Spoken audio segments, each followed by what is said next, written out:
نحمده ونصلي على رسوله الكريم أما بعد أعوذ بالله من الشيطان الرجيم بسم الله الرحمن الرحيم ويطعمون الطعام على حبه مسكينا ويتيما وأسيرا۔ اس آیت کریمہ کا ترجمہ یہ ہے کہ وہ اللہ کی محبت میں مسکین، یتیم اور قیدی کو کھانا کھلانا،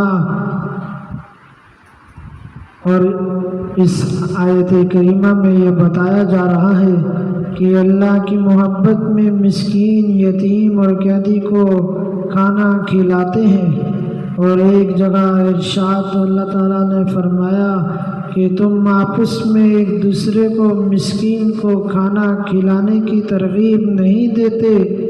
حدیث مبارکہ ہے کہ لوگوں کو کھانا کھلاؤ، سلام کو عام کرو، رات کو نماز پڑھو، اور اسی طرح جب کہ لوگ سو رہے ہوں تم سلامتی کے ساتھ جنت میں داخل ہو جاؤ۔ اب اسی طرح آگے بہت سارے واقعات ہیں اس کے متعلق کہ لوگوں کو کھانا کھلانا، تو اس کے متعلق ہم کچھ بات کریں گے، واقعات نقل کریں گے تاکہ ہمارے اندر بھی وہ جذبات پیدا ہوں جو صحابہ کرام کے اندر تھے کہ وہ کوئی مہمان آ جاتا گھر میں تو اس سے وہ پریشان نہیں ہوتے تھے، کہ اکتاتے نہیں تھے کہ یہ مہمان ہمارے گھر میں کیوں آ گیا، ہمیں کیوں پریشان کر رہا ہے، کب یہ جائے گا واپس، ہم اس لیے اس وجہ سے پریشان نہ ہوں۔ تو یہ واقعات سنیں۔ حضرت جابر رضی اللہ عنہ کے ہاں کچھ مہمان آئے، حضرت جابر ان کے لیے روٹی اور سرکہ لے کر آئے، فرمایا کھاؤ، کیونکہ میں نے حضور صلی اللہ علیہ وسلم کو فرماتے ہوئے سنا ہے سرکہ بہترین سالن ہے،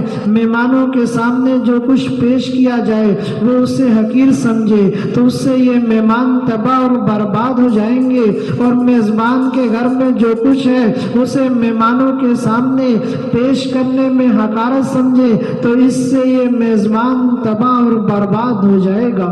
حضرت شقیق بن سلمہ رضی اللہ عنہ فرماتے ہیں کہ میں اور میرا ایک ساتھی جو ہم دونوں حضرت سلمان فارسی رضی اللہ عنہ کے پاس گئے، انہوں نے فرمایا اگر حضور صلی اللہ علیہ وسلم نے مہمان کے لیے کھانے میں تکلف کرنے سے منع نہ کیا ہوتا تو میں آپ لوگوں کے لیے ضرور تکلف کرتا، اور پھر روٹی اور نمک لے آئے، گھر میں اور کچھ نہ تھا۔ میرے ساتھی نے کہا اگر نمک کے ساتھ پودینہ ہو جائے تو بہتر ہے، چونکہ حضرت سلمان رضی اللہ عنہ کے پاس پودینہ خریدنے کے لیے بھی پیسے نہیں تھے، اس لیے انہوں نے اپنا لوٹا بیچ کر گروی رکھوایا، اس کے بدلے میں پودینہ لے کر آئے۔ جب ہم کھانا کھا چکے تو میرے ساتھی نے کہا تمام تعریفیں اس اللہ کے لیے ہیں جس نے ہمیں دی ہوئی روزی پر قناعت کی توفیق عطا فرمائی۔ یہ سن کر حضرت سلمان رضی اللہ عنہ نے فرمایا اگر دی ہوئی روزی پر قناعت کرتے تو میرا لوٹا گروی رکھا ہوا نہ ہوتا۔ حضور صلی اللہ علیہ وسلم کا کھانا کھلانا۔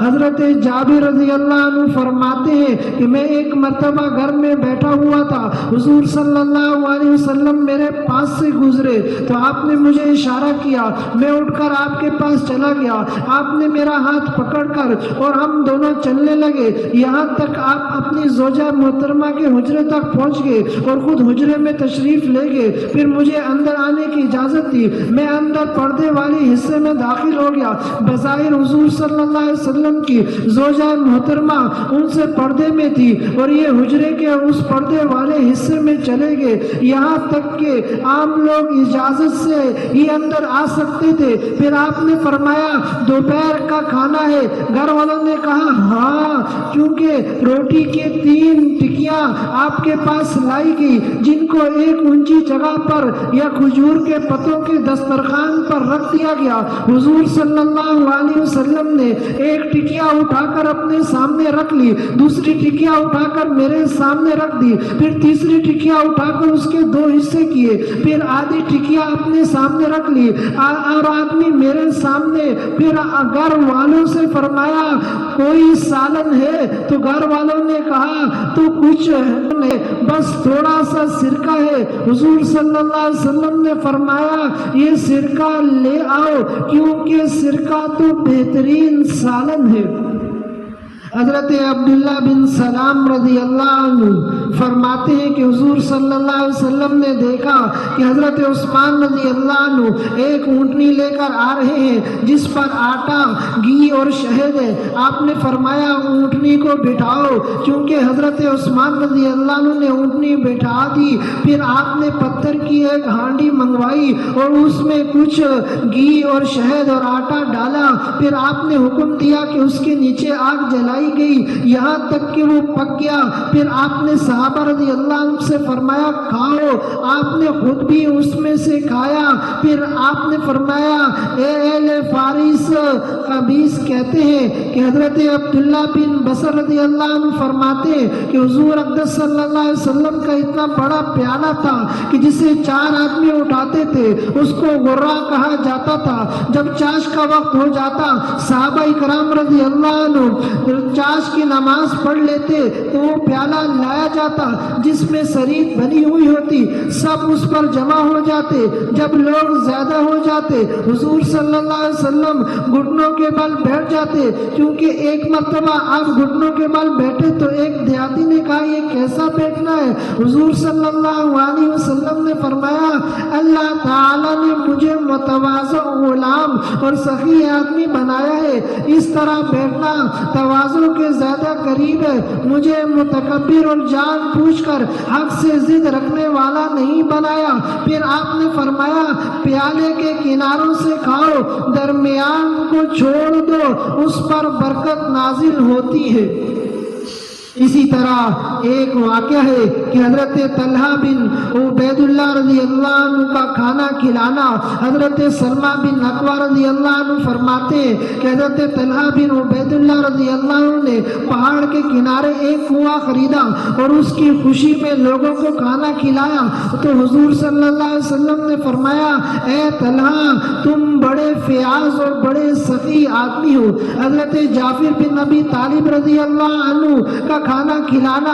حضرت ابو ہریرہ رضی اللہ عنہ فرماتے ہیں کہ حضرت جعفر بن ابی طالب رضی اللہ عنہ غریبوں مسکینوں کے حق میں سب سے زیادہ اچھے آدمی تھے۔ وہ ہمیں اپنے گھر لے جاتے اور جو کچھ گھر میں ہوتا ہمیں کھلا دیتے، یہاں تک کہ 5 دفعہ گھی کی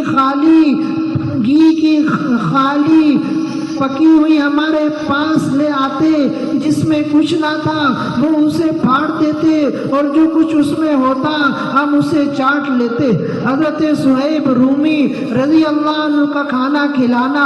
حضرت صہیب رضی اللہ عنہ فرماتے ہیں کہ میں نے صلی اللہ علیہ وسلم کے لیے کچھ کھانا تیار کیا، میں آپ کے پاس آیا، آپ لوگ کچھ لوگوں میں بیٹھے ہوئے تھے، میں آپ کے سامنے جا کر کھڑا ہو گیا، میں نے آپ کو اشارہ کیا کہ کھانے کے لیے تشریف لے چلے تو حضور صلی اللہ علیہ وسلم نے مجھے اشارہ کر کے پوچھا کہ یہ لوگ بھی کھانے کے لیے ساتھ چلے؟ میں نے کہا نہیں۔ حضور صلی اللہ علیہ وسلم خاموش ہو گئے، میں اپنی جگہ کھڑا رہا۔ حضور صلی اللہ علیہ وسلم نے جب دوبارہ مجھے دیکھا تو میں حضور صلی اللہ علیہ وسلم کو اشارہ کیا تو حضور صلی اللہ علیہ وسلم نے فرمایا اور یہ لوگ بھی؟ میں نے کہا نہیں۔ حضور صلی اللہ علیہ وسلم نے اس طرح 2 یا 3 مرتبہ فرمایا آیا تو میں نے کہا اچھا یہ لوگ بھی آ جائیں۔